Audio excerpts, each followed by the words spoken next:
Hi, ഏവർക്കും നമസ്കാരം. HSST പരീക്ഷയുടെ പുതുക്കിയ സിലബസും എക്സാം ഡേറ്റും ഒക്കെ വന്നു കഴിഞ്ഞു അല്ലേ? നമ്മൾ സൈലം PSCയിൽ HSST മലയാളം ക്ലാസ് ആരംഭിച്ചു കഴിഞ്ഞു. പക്ഷേ ക്ലാസ് ഒന്ന് സ്ലോ ആയിട്ടാണ് പോയത്. കാരണം നമുക്കറിയാമായിരുന്നു സിലബസിൽ കാര്യമായിട്ടുള്ളൊരു മാറ്റം പ്രതീക്ഷിക്കാവുന്നതാണെന്ന്. അതുപോലെ തന്നെ 7 മൊഡ്യൂളുകളിലും മാറ്റങ്ങൾ വന്നുകൊണ്ടുള്ള ഒരു പുതുക്കിയ സിലബസാണ് വന്നിരിക്കുന്നത്. ആദ്യത്തെ മൊഡ്യൂളിലെ പ്രാചീന സാഹിത്യത്തിൽ കാര്യമായ മാറ്റമൊന്നുമില്ലെങ്കിലും അങ്ങോട്ടുള്ള മൊഡ്യൂളുകളിൽ കാര്യമായൊരു മാറ്റത്തോടു കൂടിയുള്ളൊരു സിലബസാണ് വന്നിരിക്കുന്നത്.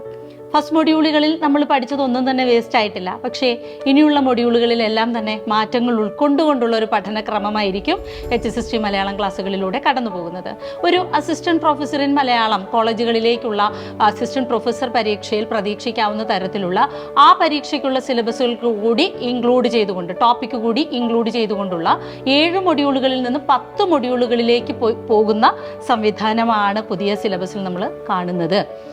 ഇനി അതായത് പഠനം കുറച്ചുകൂടി സ്പീഡാക്കേണ്ടിയിരിക്കുന്നു. കൂടിപ്പോയാൽ 60 ദിവസം അല്ലെങ്കിൽ 2 മാസമാണ് പരീക്ഷയ്ക്ക് ഉള്ളത്. ഓഗസ്റ്റ് ആദ്യ വാരമാണ് നമ്മൾ പരീക്ഷയെ ഫേസ് ചെയ്യേണ്ടത്.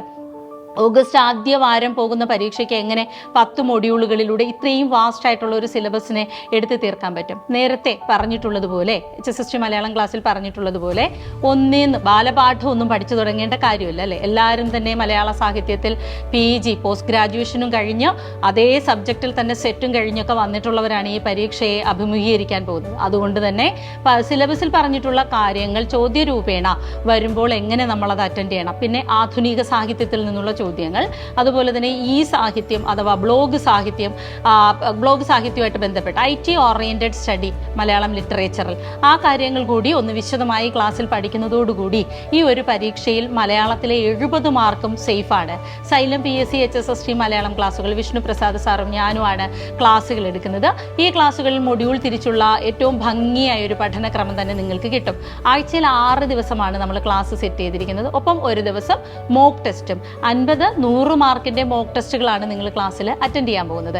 ഇത്തരത്തിലുള്ള മോക്ക് ടെസ്റ്റുകളിലൂടെ പ്രീവിയസ് ക്വസ്റ്റ്യൻ, അതായത് HSST മലയാളം പരീക്ഷയ്ക്ക് ചോദിച്ചിട്ടുള്ള ചോദ്യങ്ങളുടെ അതേ ക്രമത്തിൽ നിന്നുകൊണ്ടുള്ളൊരു മോക്ക് ടെസ്റ്റാണ് നിങ്ങൾ ഫേസ് ചെയ്യുന്നത്, അല്ലെങ്കിൽ ആ ഒരു മോക്ക് ടെസ്റ്റാണ് എഴുതാൻ പോകുന്നത്. അങ്ങനെ ചിട്ടയായിട്ടുള്ള മോക്ക് ടെസ്റ്റുകളും 6 ദിവസം നീണ്ടു നിൽക്കുന്ന ലൈവ് ക്ലാസ്സുകളിലൂടെയും റെക്കോർഡ് ലൈവ് സ്ട്രീമിങ്ങും ഉണ്ടായിരിക്കും. അപ്പോൾ ഇതിലൂടെ നിങ്ങൾക്ക് ഈ ഒരു സിലബസ് ഒരു ബാലികേറ മലയേ അല്ല. അപ്പോൾ സാധാരണ സിലബസൊക്കെ മാറ്റിയപ്പം കുട്ടികളാകെ പാനിക്കാണ്. അതായത് ഉദ്യോഗാർത്ഥികൾക്ക് ആകെ സങ്കടമാണ്. എങ്ങനെയാണ് അഡീഷണൽ 3 മൊഡ്യൂളുകൾ, അതും പരിചയമില്ലാത്ത പാശ്ചാത്യ നിരൂപണം, പൗരസ്ത്യ നിരൂപണം പോലെയുള്ള കാര്യങ്ങൾ കൂടി എന്തിനാണ് ഇതിലേക്ക് ഉൾപ്പെടുത്തിക്കൊണ്ട് വന്നിട്ടുള്ളത്? അപ്പം നിരൂപണമൊക്കെ നമ്മൾ PG ക്ലാസ്സുകളിൽ പഠിച്ചിട്ടുള്ളതാണ്. പാശ്ചാത്യ പൗരസ്ത്യ നിരൂപണം, സ്വനിമ വിജ്ഞാനം അഥവാ സ്വനവിജ്ഞാനം, ഫോണറ്റിക്സിൻ്റെ ഒക്കെ കുറച്ചുകൂടി ഡെപ്ത് ആയിട്ടുള്ള ഒരു ഏരിയയിലേക്ക് സിലബസ് കടന്നു പോകുന്നുണ്ട്. ആധുനിക സാഹിത്യത്തിലും കാര്യമായിട്ടുള്ള മാറ്റങ്ങളൊക്കെ വന്നിട്ടുണ്ട്.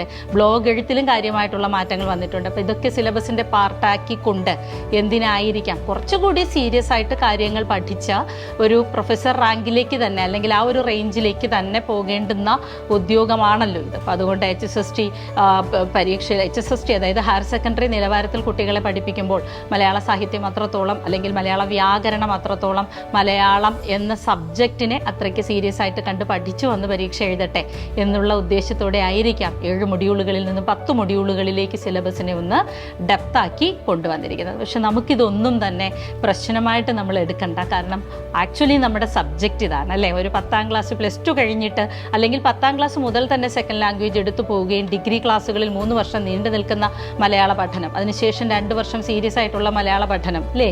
അപ്പോൾ അങ്ങനെ നമ്മൾ ക്ലാസ് മുറികളിൽ പരിചയിച്ചിട്ടുള്ള കാര്യങ്ങൾ തന്നെ ചോദ്യരൂപേണ എങ്ങനെ, അല്ലെങ്കിൽ ഒരു ഒബ്ജക്റ്റീവ് ടൈപ്പ് ചോദ്യത്തിലേക്ക് സാഹിത്യത്തെയും വ്യാകരണത്തെയും എങ്ങനെ ഒതുക്കി ചോദിക്കാം, അങ്ങനെ ഒതുക്കി ചോദിക്കുന്ന കാര്യങ്ങളെ എങ്ങനെ സ്പോണ്ടേനിയസ് ആയിട്ട് ആൻസർ ചെയ്യാം, 70 മാർക്കും എങ്ങനെ നമുക്ക് സ്കോർ ചെയ്യാം തുടങ്ങിയ കാര്യങ്ങളായിരിക്കും ക്ലാസ്സുകളിലൂടെ അല്ലെങ്കിൽ ഏറ്റവും പ്രാധാന്യം കൊടുത്ത് പഠിപ്പിക്കുന്നത്. നിങ്ങൾക്കിനി ഇതിൻ്റെ ഒരു ബാലപാഠം ഒന്നും ആവശ്യമില്ല, ഓൾറെഡി സെറ്റാണ്. പക്ഷേ ആധുനിക കാര്യങ്ങൾ, പുതുതായി പരിചയപ്പെടേണ്ടുന്ന കാര്യങ്ങൾ കൂടി നിങ്ങളിലേക്ക് എത്തിച്ച് സിലബസ് എത്രയും പെട്ടെന്ന് തീർത്ത് 20-25 ദിവസമോ നീണ്ടു നിൽക്കുന്ന കാര്യമായിട്ടുള്ള റിവിഷൻ തന്ന് പരീക്ഷയ്ക്ക് പ്രാപ്തരാക്കി മാത്രമേ നിങ്ങളെ അയക്കുകയുള്ളൂ. അപ്പോൾ ധൈര്യമായിട്ട് സൈലം PSCയുടെ HSST മലയാളം കോഴ്സിലേക്ക് എത്രയും പെട്ടെന്ന് ജോയിൻ ചെയ്യുക. ക്ലാസ്സുകൾ ഏറ്റവും സ്പീഡായിട്ട് തന്നെ കടന്നു പോകുന്നു. ഓരോ ദിവസം താമസിക്കും തോറും പെൻഡിങ് ക്ലാസ്സുകൾ കൂടി കടന്നു വരും. ശരി, അപ്പോൾ ഇനി നമുക്ക് ക്ലാസ് മുറിയിൽ കാണാം.